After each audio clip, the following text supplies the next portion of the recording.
way, there are federal policies which are really injurious to this. I mean, there is a marriage penalty, and if you really want to encourage work and you want to encourage marriage and various other things, just like we encourage home ownership through tax policy, other social values can be bolstered by that route as well, and we haven't done that. We're with Liz Peek. She has a very thoughtful column today or I don't want to say today, she has a very thoughtful column in the Fiscal Times. My co-host, J.D. Manier, Liz, has a question for you. J.D.? Okay. Liz, you mentioned earlier that the executive orders promoting amnesty, if you will, for maybe 5 or more million illegals, but his open border, Obama's open border policy, was under the influence of drugs, wasn't he, when he was stopped by the officer? I'm not sure about that. I think that's what the autopsy revealed. But I just want to get back to get your comments on open borders and the amnesty issuing of this president. It's not helping create and foment a very good environment in the black community, is it? Well, no. The black community is pretty riled up about the immigration move, and you can't really blame them because they are the people probably most likely to encounter more competition for jobs as a result of this. Look, I think, frankly, I think that the immigration move by Obama was most upsetting in the sense that it was totally discretionary. In other words, we were at a sort of fulcrum point in terms of control of the Senate, obviously, in Congress. We had just survived the midterm elections. The voters had spoken. Obama did this for many reasons, legacy reasons, etc., but he also did it to basically pull the rug out from any sort of traction that the GOP might be gathering as they consolidate their wins and look forward to taking over Congress. Now they're embroiled in arguments about how to confront the president's move, et cetera, et cetera. And it's too bad because, if you look back at all these single-handed moves he's made on immigration, each time the polling across the country, across blacks, whites, everybody, becomes more negative about immigration, about people here illegally, etc. So it has hardened attitudes. Don't forget, we were very close to bipartisan reform on 2 occasions in the last 10 years.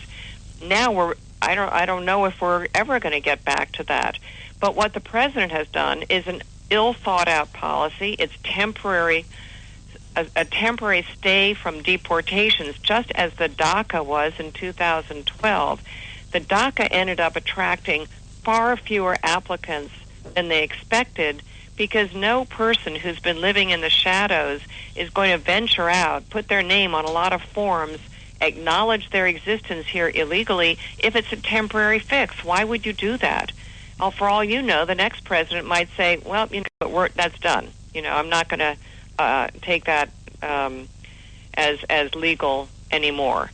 So I think it's a bad policy. The other thing that's completely stupid is Obama saying, well, they're not eligible for Obamacare. Okay, fine. We know that'll change.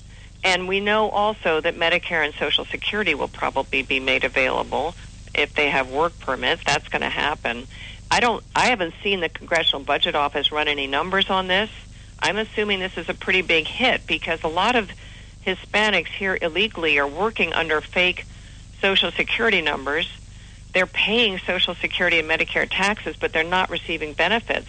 Now we're going to, shift that equation, perhaps rightly so, but, there's been no talk about the cost of this. It's going to be substantial.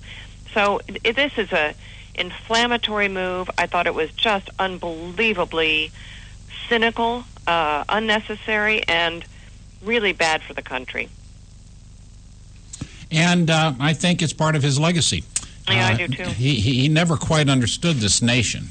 Yeah. He never understood the United States. And conservatives across the fruited plain should understand that the damage that he has done to this nation and the rule of law and the esteem that the people have in their institutions, deep, deep damage, needs to be associated with the Democrat Party and its leadership for a generation. When an illegal who now has, if the president's will is enforced, now has a work permit to go into the inner city and take a job away from an 18-year-old African-American young man who did everything right and stayed in high school and graduated and kept himself out of trouble. And now he wants that first job and he can't get it because he's competing against a 35-year-old illegal alien who has 20 hard-working years of experience. Well, this is another nail in the coffin of, say, racial unity and progress in every neighborhood in this country. Because, again, the president never really understood this country. And he thinks that instead of being president of the United States, he's the head of a political coalition seeking to fundamentally transform what worked pretty darn well into something that, well, President Obama and a few of his inner circle think is improvement. But I think the long-term consequences are far beyond anyone's understanding, Liz, my own included. Yeah, I agree with you. We're not going to know for quite some time. I agree. And if there's any justice, it is that the American electorate for many, many years will continue to hold the Democrat Party accountable for so many wrong directions. I hope so. From your lips to God's ears, as you say. Liz, it's wonderful to have you on the show, and we have about 30 seconds. Why don't you take us out? Well, I appreciate very much you having me on. Let's just hope that Republicans can figure out a way to get through this spending bill, the omnibus bill, which is in front of them. I hope that is a fairly non-disrupted process. And let's hope that they go into the new year able to actually put the pressure on the president to do some legislating. Some of the 160 bills that the House has passed should now get through the Senate and go to his desk. So the Republicans need to turn the tables here and cause some forward motion. Let's have Obama have to, be the obstructionist, having put all the pressure on the Republicans for 6 years for not getting stuff done. Now we'll see. Liz Peek, thanks so much for being with us on Conservative Commandos Radio Show.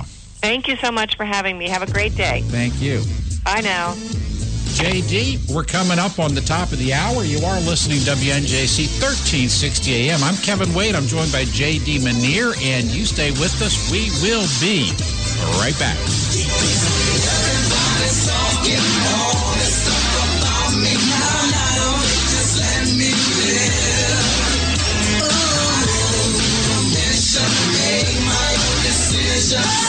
That's my prerogative. They say I'm crazy, I really don't care. That's my prerogative. They say I'm nasty, but This is Rick Trader, host of the Conservative Commandos Radio Show. And I'm John Forsythe, owner of WNJC Radio. Fellow patriots, the Conservative Commandos Radio Show is for conservatives, about conservatives, and by conservatives. We are patriots who want to take our country back from the likes of Barack Obama, George Soros, and Nancy Pelosi. But we can't keep up this fight without your critical support today. Can you help? Please go to www.helpccrs.com right now and make a donation by credit card or PayPal. That's www.helpccrs.com. Our goal is to expose the liberal agenda and distortions. We are fighting to spread the truth about political issues, political leaders, and conservative issues and values. Our hosts are not paid. In fact, we buy our own airtime, studio time, and pay our own expenses. We created the show because we are trying to make a difference. So can you help the CCRS expose the truth in 2014 and beyond? Go to www.helpccrs.com. Help keep the Conservative Commandos Radio Show on the air by going to www.helpccrs.com and make a donation today to return our country to the conservative roots created by our founding fathers. This is the Taxpayer Minute, brought to you by Americans for Prosperity. New Jersey is known for a lot of things. Our shore, not pumping our own gas, our malls, the Jersey tomato, and the worst state to die in. New Jersey is behind the times when it comes to death taxes, as 31 states have neither an estate nor inheritance tax. New Jersey is only one of 2 states that have both of these arbitrary taxes on the books. This is just one more reason for our retired to move to another state, so loved ones are not taxed on things they worked hard for their entire lives. Our farming communities would certainly be most affected by the elimination of the estate tax. Instead of their next of kin being walloped with a tax bill they cannot afford, by eliminating the estate tax will allow them to pass down their large land holdings to their family and keep the property as farmland. Learn how to pressure our lawmakers to kill the death tax at taxpayerminute.com. That's taxpayerminute.com. This has been the Taxpayer Minute, brought to you by Americans for Prosperity. If you're in a crash and have little cash, come to AJ Auto Body. We handle insurance claims fast, and repairs are guaranteed to last at AJ Auto Body. Come check us out, and without a doubt, you'll be satisfied. That's AJ Auto Body, 1345 Delsey Drive in Deptford, New Jersey. Family owned and operated for 30 years. We are a fully licensed and insured auto repair facility located at 1345 Delsey Drive in Deptford, New Jersey. We are your friend in the business. So stop in for a free estimate or call us at 251-0096. Check us out on the web at www.ajautobody.net. That's where you'll find our specials, discounts, and coupons. For all your car needs, come to AJ Auto Body, located at 1345 Delsey Drive in Deptford, New Jersey. 856-251-0096. Hi, this is Bob Viden, owner of Bob's Little Sports Shop in Glassboro, New Jersey. I've had the opportunity to travel in many foreign countries, and I've seen what happens to people when they lose their freedom. I wrote this poem. Give us freedom was the cry as they marched throughout the night. At Concord Bridge in Trenton, for freedom they would fight. To build a nation that would last with peace and liberty, it is a job that's never done if we are to be free. They wrote a declaration to announce that we are free, then a constitution for all the world to see. But this is ink on paper. We must make it last. It must always be defended, and that is quite a task. Today the battle rages for freedom in our land. To save our Constitution, we all must take a stand. We must stand up for freedom in our actions every day, and you can stand up with us. Join the NRA. This is Bob Viden of Bob's Little Sports Shop in Glassboro, New Jersey. You may call us at area code 856-881-7575 or visit us online at bobslittle.sportshop.com. Morris Graphics is located in Woodbury, New Jersey. They provide printing and mailing services to businesses, professional offices, as well as nonprofit organizations and churches. They provide short-run digital and longer-run offset printing. Their service and pricing is the best value for printing and mailing in our entire region. Morris Graphics prints postcards, stationery, brochures, newsletters, posters, direct mail, product literature, labels, signs, and any of your printing needs. Morris has full-service in-house bulk mail processing and can supply mailing lists for your business or residential prospects. Contact Morris Graphics today at 856-845-4980. That's Morris Graphics at 856-845-4980. Or visit their website, www.morrisgraphics.com. That's www.morrisgraphics.com. You can call the Conservative Commandos radio show at 856-227-1360. Your opinion counts at 856-227-1360. This is Congressman Alan West, and you're listening to the Conservative Commando Radio Show. Hey, thanks for staying with us. You are listening to the Conservative Commandos Radio Show. It is Monday, the 1st of December. Just finished a wonderful Thanksgiving holiday with family and friends, and more than enough to eat, and it's great to be back in the studios with Silent John Forsythe and my very, very good friend, J.D. Manier. J.D.? Great to be with you again, Kevin, as always.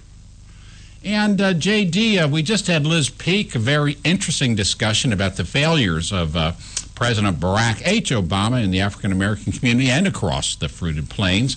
And we have our next guest up, I believe. and getting a thumbs up from Silent John. J.D., would you like to do the introduction? Well, Ted Schubat, he's the son of Waleed Schubat, a former